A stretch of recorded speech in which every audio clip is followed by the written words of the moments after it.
यदि गृही भक्तों की तरफ यदि हम ध्यान दें, यहाँ भी यदि मैं रामचंद्र दत्त, बलराम बोस, नाग महाशय इत्यादि भक्तों का यदि उदाहरण दूं, शायद सभी को पसंद न आए। इसलिए एक ऐसे भक्त का उदाहरण लेंगे जिन्हें श्री रामकृष्ण देव के प्रति कोई अंध भक्ति तो थी ही नहीं, जिन्हें अपने संपूर्ण जीवन में ही कभी धर्म, अध्यात्म या ईश्वर की आवश्यकता महसूस नहीं हुई। आप जानते ही हैं। और उनका नैतिक जीवन भी उन्हीं के शब्दों में यदि देखा जाए, वे कहा करते थे कि मैं यदि कहीं बैठ जाऊं तो जहां बैठूंगा वह जमीन तक अपवित्र हो जाएगी। जिनके नैतिक जीवन का स्तर ऐसा था, जिन्हें ईश्वर में कोई विश्वास नहीं, ऐसे बंगाल में आधुनिक रंगमंच के जनक गिरीश चंद्र घोष जब श्री रामकृष्ण देव के संपर्क में आते हैं तो कुछ दिनों के बाद की एक घटना है। ठाकुर एक बार उनके थिएटर में जाते हैं और उस दिन शायद गिरीश ने कुछ अधिक मात्रा में ही मद्यपान किया था।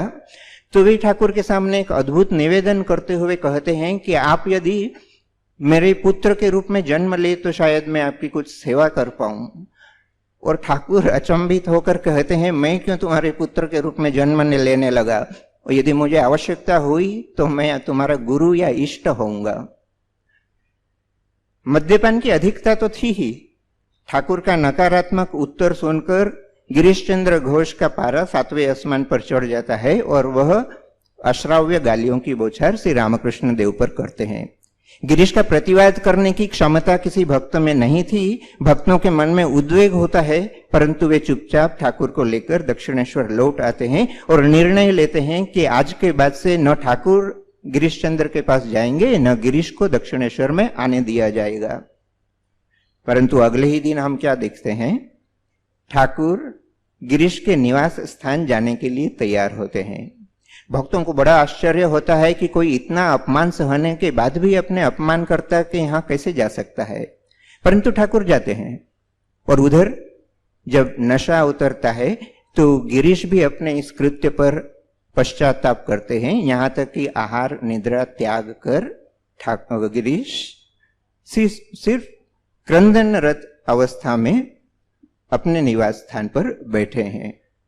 परंतु अहंकार उन्हें दक्षिणेश्वर जाने से रोकता है।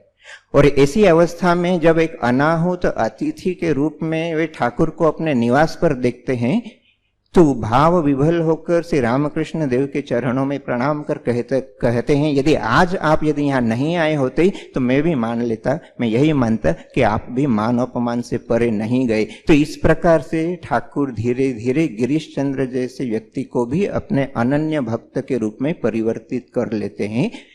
यह उनकी निष्कारण भगवत शरणता।